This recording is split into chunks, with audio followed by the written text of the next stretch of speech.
You're listening to The Play Pouch. Welcome back, everyone. This time I'm joined by my partner, Nick, and we're talking about a very sensitive subject with video games now. We're talking about mental health with video games and how certain sufferers can avoid certain pitfalls, how you can manage it. We might give a couple of cases to discuss. But before we do continue, if you do like our podcasts, please consider subscribing. Please consider clicking the notification bell, giving a thumbs up, writing a comment, because we really would like to hear about what you think about what we discuss in our podcasts. It's really, really nice for us to engage with our audience. So, Nick, how are we doing? Not bad. Interesting subject. Everybody has mental health per se. Yeah. And yeah, I mean, there's even an award, isn't there, given last year for Hellblade, wasn't it? So, that series of games. So, the games have tackled it. Maybe not full on, but they have kind of, certain psychological horror games delve into it and stuff like that. So, interesting conversation because it's a little bit of a taboo subject. Nobody particularly likes talking about mental health, but all the more reason why I feel like we should talk about it and bring it up. Because we're sufferers of mental health, probably more so than your average Joe out there. We want to sort of perhaps explain some of our point of views with gaming. We explained in our previous podcast with Monster Hunter World and how my mental health got a lot worse during my playtime with it.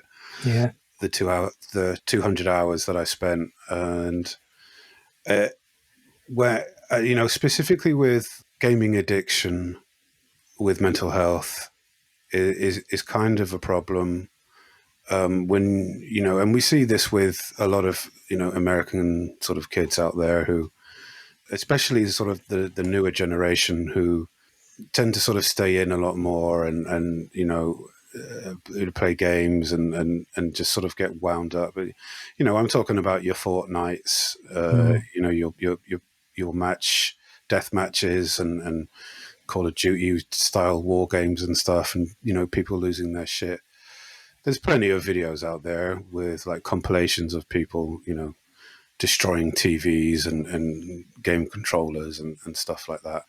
And it might be funny to look at, and it might be entertaining for a lot of people out there, but there is a genuine concern behind that. I always find that there's a lot of, you're heading towards the void, if you like, and I always call it the void, whereby you get angry so often that it becomes natural.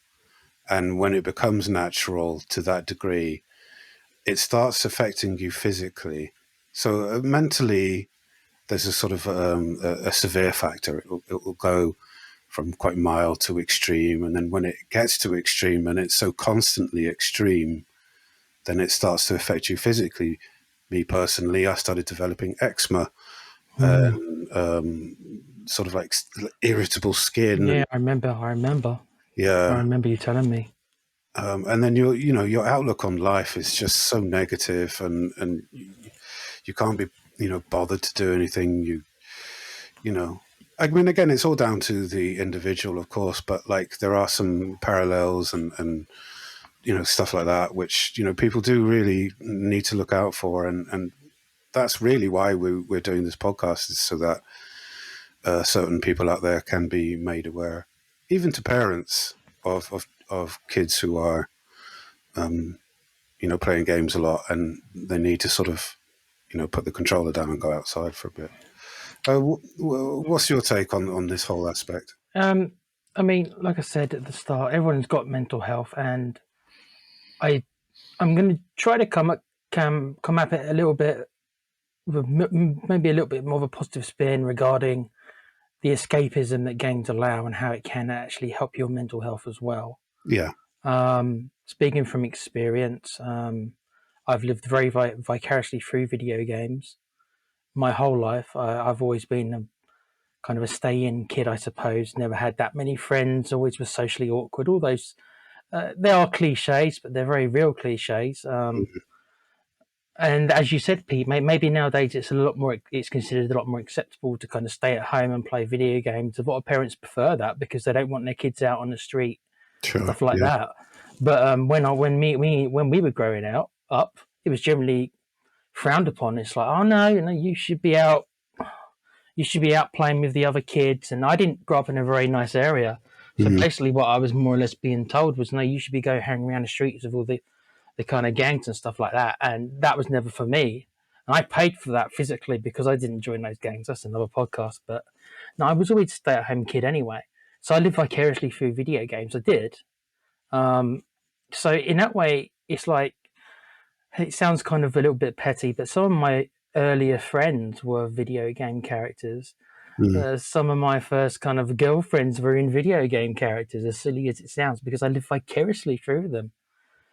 Because I was such a kind of a backwards kid, really, in that way, real late bloomer and everything.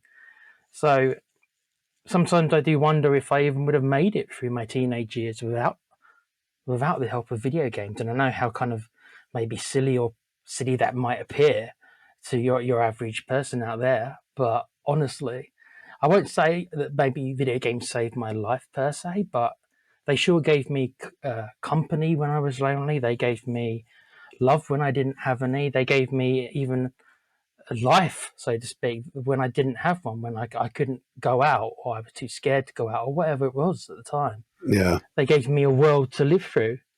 So they did save me in a way, along with other things, but they played their role in that, so I can't kind of dismiss it. But I do want to say, to any kind of parents who would be listening, is that it's okay to letting your kids play games. It is. They Yeah. can treat you should treat it the same way you treat any other forms of media.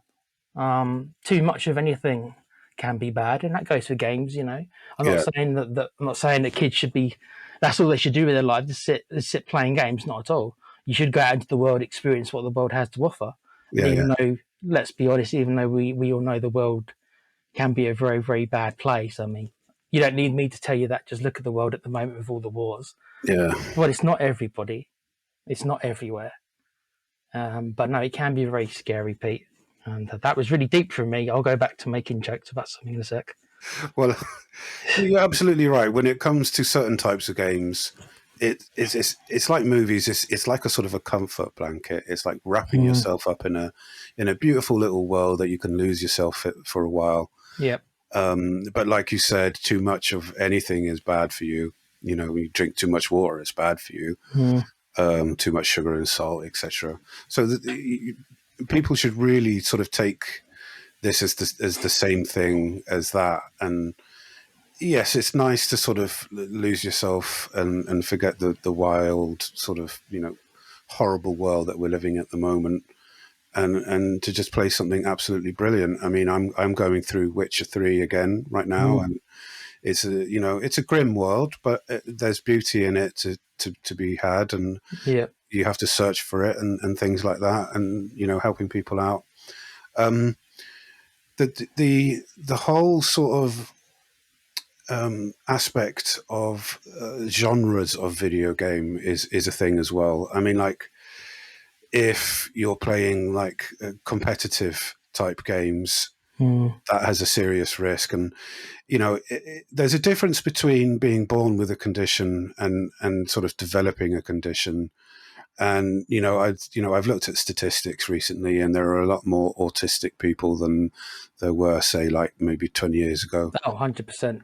Yeah, I Much mean, more like, common, either that isn't it? or either that or it wasn't sort of documented as much as it is today. Who knows? Yeah, that plays a role in it as well, Pete.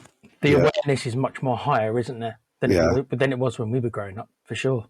I mean, myself personally, I was born with congenital toxoplasmosis, which is kind of like the worst form of toxoplasmosis, and there's a lot of cognitive functioning issues which do affect my train of thought, and I have trouble putting thoughts into action. I have trouble saying what I mean, or well, at least I did.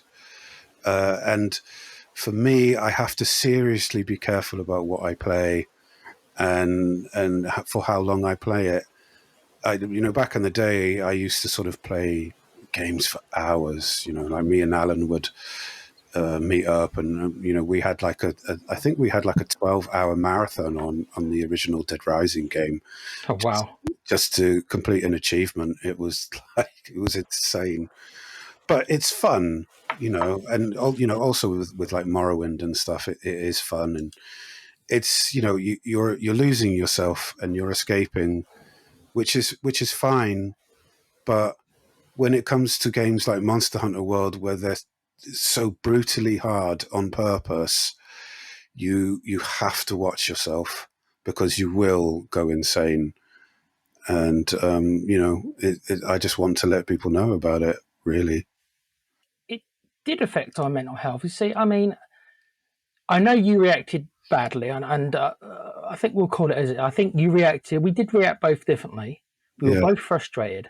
It did go too far for you because once you were kind of saying to me, "Well, I'm making myself ill," and that's when, in hindsight, Pete, you should have really. We both should have said, "Okay, you know what?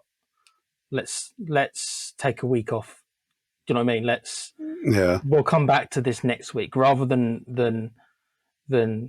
oh we'll come back again tomorrow. No, we probably should have taken a week off, yeah, definitely.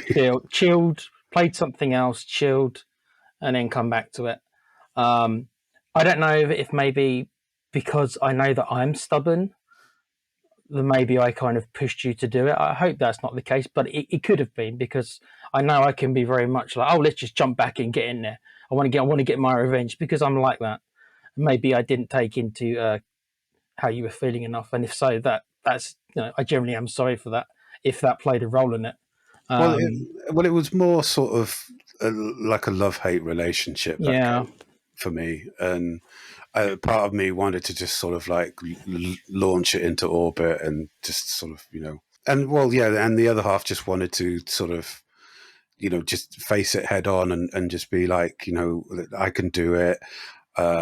This it's like you elevate into this state of thinking where you're like, no, no, no, no, no, no, I can do it. I'm better. I'm yeah, better than this. And 100%. it's like a real sort of twisting sense of different ideas and thoughts, and you're just like, nah, I can do it. This is just so fun. That monster's dead. He's a little shit. I'm gonna twat him. And it's a matter of It's almost like a pride thing, isn't it? It's like yes, yeah, it becomes like a personal vendetta, and it might sound silly talking about obviously some big silly monster that doesn't even really exist, but it's like you're fighting. It's like you're fighting yourself in a way. You're fighting. We've called them puzzles, or I've called them like a wall. So you've got this wall, right, and you can't quite climb over, and the determination, the stubbornness, and stuff like that kicks in, and generally they can be positive traits if focused properly. They can be positive traits, and they can give you morale, and they can really make you determined. But also, they can trigger you with mental health issues as well, and I think that is what happened in your case, Pete. yeah, I don't suffer in that same way where I made myself ill. Now my temper probably was short. I was probably affected in different ways, but yeah, no, it's. I mean, the amount of times I jokingly talked about my rivalry with my mate Black Diablos, but when I'm in the moment and I'm fighting him and he kills me for the 50th time or whatever, you don't think that my controller wasn't thrown across the room? Of course it was. You didn't think that I didn't get up and start swearing to myself. There was nobody else there. mm, I did those things. Maybe not when I was playing with you, Pete, or I muted myself and then did it. But certainly when I was playing by myself and there's nobody here, and I'm fighting the Black Diablos, which to me was the most frustrating fight in the game. Yeah, I lost my shit multiple times, multiple times. I can look back now and laugh about it a little bit, mm, but at the time, I probably wasn't doing myself any favors. We've all raged quit, but there are limits. There are times when I should have just I should go play something else. yeah. we all take these types of games differently, as we all know. And for you, it was rage quitting. For me, it was just like this internal rage, and yeah, it Yeah, spilled out into the open and stuff. And I'd snap at my family and things yeah, like that. And but I mean, there are some positives to take from gaming and learning how to defeat bosses and stuff. definitely. And that is sort of reactions. You tend to sort of be a little bit more quick off the mark in real life. When you've gone through these kind of games and your reflexes are just sharpened to a T, and you find yourself maybe catching your keys or your mobile phone when Mm. they slip from your hand, and you're like, "Oh wow, cool." And Yeah, I was with somebody, and they were moving a vase, like a vase, and it was worth. And she dropped it, and my reflexes were so on point, and I managed to actually catch it. yeah, And I'm not this mobile guy. I'm quite, I'm not like in a great shape, but my reflex was fast enough that I caught the vase and stopped it from breaking on the floor. And she was just like, "Oh my god, how did you manage to do that? How?" And it dawned on me that it's not something I put any thought into. It yeah, literally was just a reflex action. I didn't have enough time to process particularly what was going on because it was, not even a second really. But my arm was down there fast enough to catch it. that was And amazing. yeah, and the person I was with who isn't a gamer, she was like, "How did you do that?" Like she couldn't believe I did it, and it's just like, oh, it just happened. Yeah. There was not enough time to put any thought into it. So no, 100%, Pete. It can affect you physically. It really Oh, can. it saved me from serious injury Yeah. at one point. Working at B&Q, organizing deliveries and stuff, and you've got all these huge things that get stacked up onto shelves and stuff. And so, yeah, there was a certain incident where it was either me or the cistern from a toilet that was going to get it, and it ended up being the cistern because my reflexes were so sharp. And I don't know what the situation would have been had I not had those reflexes. I probably would have been, in hospital on traction Mm. or something. But yeah, I mean, like, we just want to highlight the fact that there is a real potential here to lose your mind. And if you let your child or your spouse or your fellow sibling, whatever, go down that path, and there might not be a full way back. In other words, you might not come back fully. And if it can happen, it's happened to me, and I can honestly say that yes, I did make it back, and I quit playing games for a while. And I went on like some retreats and stuff and renewed myself, as it were. So it is possible, but just to sort of let people be wary of it, and sort of offer, be there for them, and offer them sort of like a different way, encouraging your child to sort of put the controller down and do something else, not necessarily go outside, but do something different, like reading a book and sort of like unwinding. All of most of the issues today in the world stem originally from lack of good parenting. And if you bring up your child right in the right way, and there's no manual for it, but if you do bring them up in the right way, then they end up being better people, and as a consequence, they'll end up enjoying games a lot more, and they'll be more picky, like we are, about what games we do decide to Mm. play. And I want to talk about something that's probably a little bit more controversial, and it's been the topic of many, sort of political sort of debates, and that is games and crime. Specifically, there's a case where, I mean, like, there's plenty of Rockstar lawsuits about people going insane and being violent, and they've just finished playing GTA and stuff like that, and Mm. they went out and started doing some crazy shit. There's another story. I mean, it's not really to do with the game, but it's to do with a certain horror film, Child's Play. I can't remember which Hmm. one it was, but Yeah. a couple of kids went out and found a little boy and sort of hurt him, and yeah, James Bulger, poor guy. So I mean, like it's not a game, obviously, but it's coming from a similar sort of type of you know content like category, I suppose. Now, a lot of people say that there's no link, and how can there be a link? Because a lot of people can distinguish the difference between something that's fiction and something that's in real life. But I think what people are failing to realize here is that fiction can influence real life, and music is a very big culprit for that. Mm. You listen to a lot of gangster music and Yeah. all that kind of thing, and it affects you subconsciously, and of course it does. And I don't think that movies and video games are any different. I think it does a very similar thing. So if you're going to play GTA 5 and you are a child whose brain hasn't fully been developed yet, then you're going to probably, in some cases, feel like this sort of behavior is acceptable.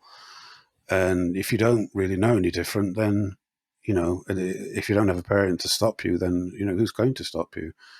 And you wanted to bring up the certain US issue. Yeah, you've just heard a lot over the years, and it happens in America more than it does. I mean, we're in the UK, guys, and maybe that is just because. And I'm not going to open the can of worms. What is the gun laws in America? That's really not what we're going to go with. But it's fair to say that it's easier to get guns in America than it is in other places. That's not a controversy. It is. That's the gun laws generally. Yeah, So that is half of it because it's an easier way of getting it. Over here in the UK, I mean, most of our coppers and everything don't have guns. It's just not like that over here. So that's why it's in America more than other places. Yeah. So one of the interesting things for me regarding the games and how it affects maybe people who end up doing those things, because I I don't think it's all about them not being able to understand the difference between reality and fiction. I think some of them very much do, but I think some of them end up romanticizing about it because yeah, because fair point. GTA they I'm not saying it romanticizes violence and crime. I'm not saying it generally always does that because the worlds are so kind of not hokey, but they're parodies, aren't Yeah, GTA worlds are if you look, they generally what they do more or less is they parody everything. They've always got that little bit of a kind of a wink, isn't it? There's always a little bit of a wink or nudge to kind of say, yeah, we know this is kind of a bit silly. There's always a yeah, little bit of that. But some people really romanticize about that stuff and crime and stuff like that, and jacking a car and being a cool gangster and stuff like that. I'm not saying that it forces people. It certainly doesn't force people, but if they romanticize it enough, some people are gonna take that into real life, and I don't know what you can do about that because that can appear through music. Music can be very motivational and inspirational, you know that. And if you listen, some people can react in a certain way. Some people take that out into the world with them. yeah. Movies, look how many kind of cool gangster flicks that are made nowadays, where they again they romanticize the kind of anti-hero who and it's a cool premise. These characters are cool. So whenever you've got these characters who are cool doing these things, the more impressionable people, which you'd like to think as they get older, they that is reduced, and it is, but they're still very impressionable people. I mean, when it comes to a lot of these unfortunate gun incidents, I don't know what the average age is, Pete, but they're not all kids, are they? Who end up doing these? I They're think not they're all. mostly teenagers, with the Yes. exception of one or two. Yeah, so the age brackets is not like we're not talking about just impressionable kids. Yeah, they're on the younger side of life, most of them for sure. But you'd think that some of these kids would know better. Mm. And the sympathetic part of me does think, well, I do feel sorry for these kids because if you look at most of them, I think not the cool kids in school. And that, trust me, coming from a kid who was not a cool kid in school, I do know the dark thoughts one can have, especially if you're bullied and especially if you're tormented and stuff. I know the kind of dark thoughts. I'm not going to go into it because it's not about me, but I know those thoughts are there. Yeah, I I mean, didn't act on them, which I'm happy about, but other people would act on them. And if you're playing these kind of games, you're going to think to yourself, you know what, this is kind of cool. I mean, I want. it's all about whether you can see the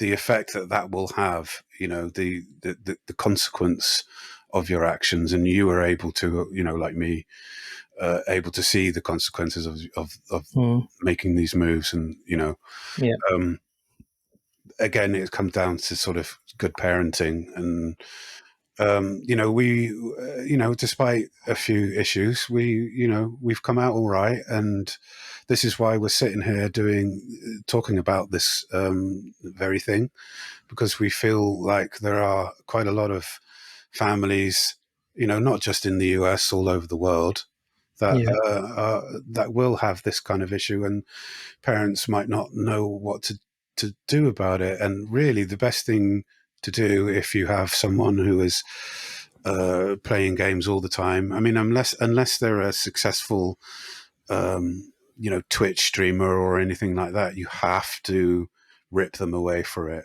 I mean, don't remove it entirely from their life, but you have to limit their time that they play, just so that they get get a chance to be them, rather than just sort of like, you know, losing themselves in these games all the time. I mean, personally, if I was a parent, which I'm not, but if I was a parent, I wouldn't allow my children to touch anything, like any sort of device like mobile phones or games consoles, until they were a certain age, like 13 or 14, whatever, upwards.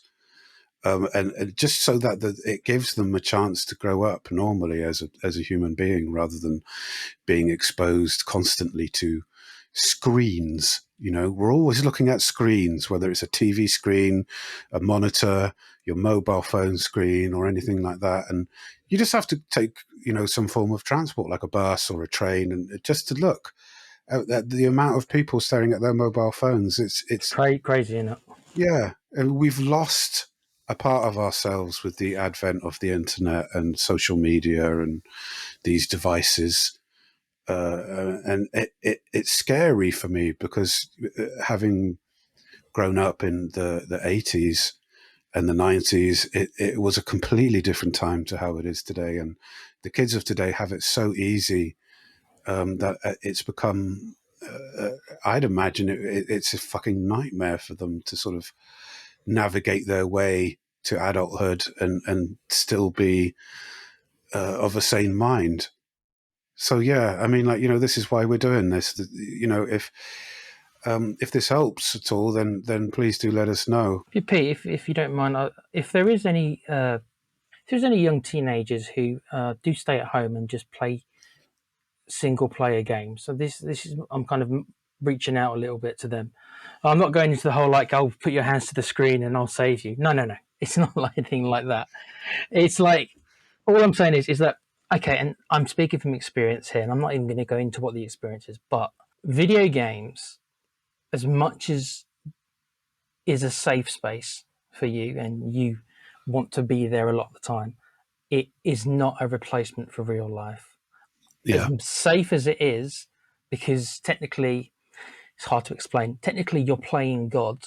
If something bad happens in the video game, you can reload more often than not, right? And you can yeah, reload and get a do-over, so to speak, or you can fast travel somewhere. Everything's so easy.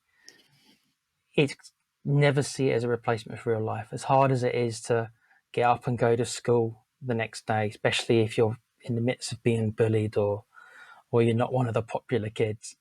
Um, by all means, play the games and use it as an escape, but don't let it replace real life. I kind of did that, and I suffered in other ways because of that. especially Mm. when it comes to social situations. I didn't build up my social skills when I was a teenager. I was much happier just to stay at home and live vicariously 100% through the video game rather than doing it for a couple of hours and enjoying it. It became almost an obsession. I still love games today. I still lose myself in them, probably still more than I should, really, for my age. But I can't go back in time and be that age again. So if there's any kids who are finding themselves just wanting to be in the video game and not wanting to deal with real life at all, you have to strike a balance. I'm not saying you can't enjoy your games, but you have to strike a balance because there is a world out there. And yeah, you can't reload it. You don't get a do over. Unfortunately, you don't get a do over. You can't save scum it. Yeah, You know, there is no second chance, no, and it's all about balance. I would personally like to sort of chip in with. Um, I had to face the harsh, cruel world when I was a yeah, young boy, and going out at 7 in the morning in the piss fucking cold rain, and it was harmful, and being bullied at school, all these kind of bad things, and not feeling like you're adequate and stuff. mm, But believe us when we say that it's the best thing for you to go out and face the world and deal with it, because it will only strengthen you. Yes, there's, I think Peter Jackson says it beautifully in the making of Lord of the Rings, where he says, "Pain is temporary, film is forever." And I think that's a perfect mm, quote to sort of um, keep your life by, which is to say, it might be a painful thing to do at the time, but you will be glad of it in the long run. Trust us, you will be glad of it. I am glad that my parents forced me out the door. And, I'm like, oh, I don't want to fucking, no, I hate it. I just want to stay at home. It was the best thing they could have done for me. And I'll always be grateful for that. I'll always be thankful. So, yes, as Nick said, balance it. yeah, Play your computer games. Have 3 or 4 hours in the evening, but you must face the day as well. You go to school, go to college, go to your job, get it done, and have that evening to look forward to. Always have some sort of goal. Always have some kind of like, yes, I can do this in a bit, and all that, because that keeps you going as well. and we're not saying that don't enjoy your game. We're not saying don't engross yourselves. By all means, do. That's what they're there for. And you will have great times there, and Yeah, you will meet great characters there, and you will have great stories there. You'll get all those things. We're just saying don't sacrifice reality for it. yeah. Going back to that original quote, too much of anything is bad for you. Yeah, So everything has to be in a balance. That kind of practically wraps it up for this episode. And I just want to close by saying, if you are suffering, there is always help. All you have to do is Google some help numbers in your local area. There will be tons of them. So don't be afraid to pick up the phone and speak to someone. Samaritans is a great choice. That's available worldwide, as I understand. Might be wrong yeah. there. I don't know. But yeah, so stay safe out there, everyone. Do the right thing. And I think deep down inside, you know what the right thing is to do. You just have to search. And if you liked this podcast, please give us a subscribe. Please give us a like and give us a comment. Tell us about your stories. And yeah, click that notification bell. It keeps us going. It helps us out. We're not in it for the bucks. We're in it just because we absolutely adore talking about video games and the Yeah. the splendid marvel that is, going to different worlds and meeting loads of awesome NPCs and stuff like that. And we get to be heroes, Pete. We get to be in these games, as I said, they transport you to other worlds, like you said, Pete, and we get to be heroes. You can be villains if you want. You know which game to play if you want to be the villains, but Yeah, you can also be the heroes. You can get the girl or the guy, whatever your fancy is, and you get to save the world, like in so many great games, and that feels good. yeah. I mean, it's like a motion book. Yeah, It's like watching, an interactive book. yeah, just, have fun and just be safe. So with all that said, we're going to bid you adieu. Yep. Take care, guys. Take care, everyone. We'll see you on the next episode. Bye.